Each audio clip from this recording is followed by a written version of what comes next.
What is happening, everybody? My name's Seven and welcome to Top 7. Now, Top 7 is my list series where I go through some top tips and facts and things you didn't know about games. Now, in today's video, we're going to be talking about 5 things that only pro players do within Battlegrounds. And if you don't play Battlegrounds, you definitely need to. These tips in this video will ultimately decide your fate in the future of the game, and they will definitely, without a doubt, make a difference to your gameplay if you master them. Now, to begin, number 1 is looting quickly. Now, looting quickly sounds ridiculous because it is so blatantly obvious, but it's often said that being greedy will lead to an early grave, and this definitely happens within Battlegrounds. Like I've said before in previous videos, if you take too long to loot or you've looted too much, you've probably lost the whole sense of the game and the fact that you're going to have to defend yourself at some later point in the game, and you're going to have 0 gun skill, or even if you have that gun skill pinpoint, you're going to find it very, very difficult because all you've done is spent 30 minutes looting for items which ultimately might not even help you win. Now, every person who's played this game extensively, they will learn what items actually look like from a distance. So when you're looting big buildings or you're going through a barn, you can see further down into that room or in a certain area, and you'll be able to see the items on the floor that you're going to be picking up as loot, but you'll be able to see them from afar and say, okay, actually, I don't need to pick that up. So you need to learn the items that exist within the game itself so that you know when and when not to actually approach a certain area to loot it. If you're playing on PC, because of course this will be coming to console, then what you want to do is tab, because by pressing tab, this will open up your inventory really quickly and you'll be able to tab straight back out. Now, when you're in tab, that'll open up your inventory and it'll show you all the items within close proximity to your character. This is a really quick way of being able to loot really quickly. Literally just drag and drop all the items that you want from the close proximity area and then tab out and leave. Another great thing to do when you're looting is to make sure that your character is still moving. If you can still move your character around using the controls while dragging items over, this will make you a difficult target to hit,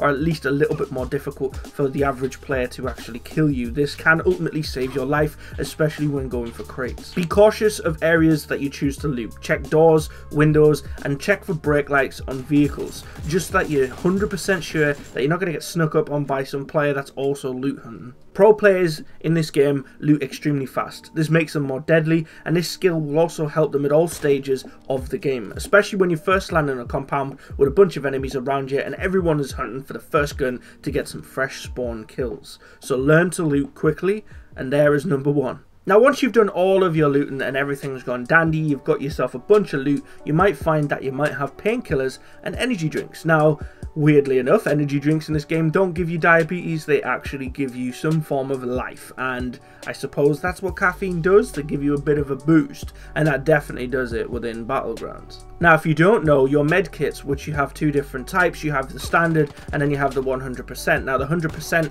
will fill your bar of health entirely. You could be at 1 shot or you could be a little bit damaged. You put this on and it will max out your entire health bar. Unfortunately though, the standard will only do it to a certain percent, and the rest of that percentage will be filled by the use of painkillers and energy drinks. Now, pro players, what they do is they take a mix, so they don't just take loads of energy drinks. When they have a mix between painkillers and energy drinks, what you do is you pop a painkiller first and then you take an energy drink once you've done that, and this will basically max out your bar. Once you've maxed out that bar, it will give you so much more life within game and it'll fully stimulate your character. You'll be able to run faster and heal faster. This is great if you're already damaged or if you're in a situation where you might have to cross open ground later in the game, and it's also especially handy when you're tracing the blue barrier, and this might even prevent you from dying from it. So definitely do this mix.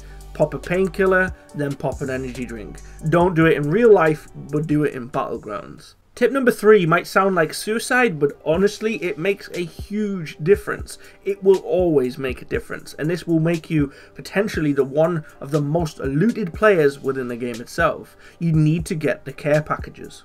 Now, of course, the care packages that drop in-game, either 1 or 2 at a time from the large plane. Over the duration of the game, multiple ones will be dropped, and they'll land at random areas within the map. You need to loot these with precaution, because this tends to lead to an early grave. Especially if you're already fully looted, you shouldn't even be going near these things. The crates are best when you're in desperate need of gear, so this could be towards the back end of the game, after you've had a terrible session of looting, and it's just not led to anything good. You've got crap items, and you really desperately need either a scope, some meds, an armor, or a better weapon. This will be handy. Or it's going to be great as well when you've just landed in at the start of the game, because you have already got nothing, so if you die, you've not lost anything. I say that, but it still pisses me off when I die. I've watched so many people die to the crates, and if you're lucky enough to get away from it, then great. But unfortunately, I've died to the crates as well, and there's been numerous occasions where I've never been able to make it away, and I've seen something amazing, and it was a tease, and then I died. If you're lucky enough, you might even get a crate landing in a weird position. It might topple upside down, which would force the smoke through the earth instead of it up into the air.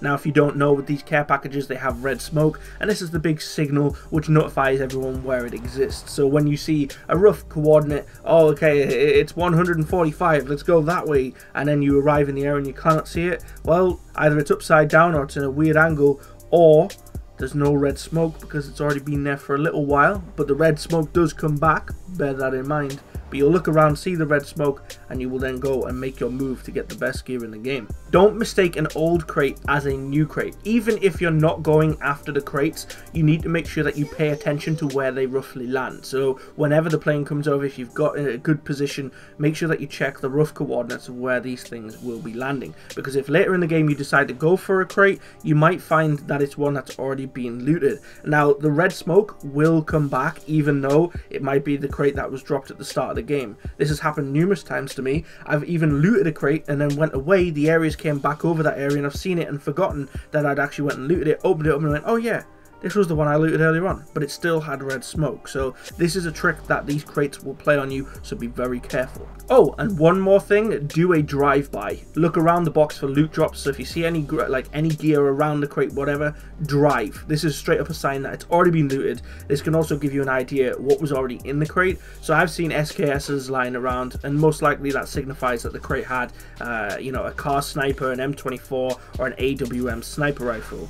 Tends to be the case if someone's already dropping the sniper they've already got, especially later in a game. So tip number 3 is get the care packages, but I warn you, do it with caution. Tip number 4, and this is massive, this is going to be a huge decider when it comes to getting into a gunfight. Do the drop shot. You must know what the drop shot is, and if you don't know what the drop shot is, this is a quick movement from standing up to down into prone. Now, if you're playing on PC, you can keybind your mouse to do crouch and prone, so within a click of a button, you will fall straight down to the ground. Now, this will make a massive difference when you are getting in a gunfight with somebody up close. We've all done this before. We've all said, what? Oh my god, I put so many bullets into him. How is he not dead? Yeah, well, that might have been the case, but mid-shot he might have dipped and whooped your ass with a swift drop shot. Honestly, it's often unexpected, and with death being rather fast in Battlegrounds, only if you don't have potato aim, the drop shot will give you the extra bit of life that will help you land those crucial shots on the enemy and hopefully save your life and take theirs. So learn to do the drop shot, and when you're drop shotting, all you want to do, don't aim down sight and drop shot, that won't help you at all. When you do the drop shot, make sure that you drop down to the ground and you're shooting in third person. Don't hip fire. If you're using the PC, right and hold down your right click on the mouse, and this will make your shot a lot more precise. When you drop shot, have this aim, and this will allow you to see all the way around your character and get a clear shot on the enemy you're fighting. So tip number 4, especially a thing that pro players use, is the drop shot. Master it and you will survive a lot more in gunfights. And finally, tip number 5, the one thing that you just have to master, and if you don't master it, it will ultimately not help you in the long run. So there are a lot of really good players out there who have mastered this already, and that is the ability to aim better. So it's very obvious, and it's a one that is massively crucial. I'll admit that I still potato aim time to time, and so does a lot of other players, and we often have to have warm-up sessions to get our shot on point. The pro players, however, they've mastered the muscle memory needed to control the shot of pretty much every weapon they use frequently. I advise landing in for a few games, you know, find yourself loads of ammo and a weapon of your choice, and then practice the different firing modes. Just spray without even fighting against the shot. See the recoil pattern and trying to counter this, and if you nail it on the head, you'll be able to use auto firing across the map, and a lot of skilled players have already mastered this, and it is really, really powerful. If you can master these different burst shots, auto fire and single shots, and be able to hit these with no percussion from the actual recoil of a weapon, you're going to destroy so many players. At least 95% of the average player, they won't be able to handle your shot, and so they will die at the hands of you. Now, mixing this with really good loot and a good mix of painkillers and energy drinks and smart looting, including going for bloody awesome care packages, you're going to find yourself to be a much better player. So all these 5 tips that I provided you today, they will make you loot faster, aim better, kill quicker, and obviously get way better gear, and also run faster a little bit and get a little bit more of a health boost. So all of these 5 tips, some of them might be very obvious, but to a beginner, these are going to be really, really important. And even if you're a seasoned player, you still need to master everything that I've said in this video to improve to go to that pro status. I hope this video has helped you all, and I hope that it's enlightened you a little bit about a couple of techniques that the better players in the game actually use. If it has, please let me know in the comment section below, and I look forward to doing more videos like this in the near future. My name's been Seven, also known as Mommy Wood. Like and comment on all that you live. Take care of yourselves, guys. Peace.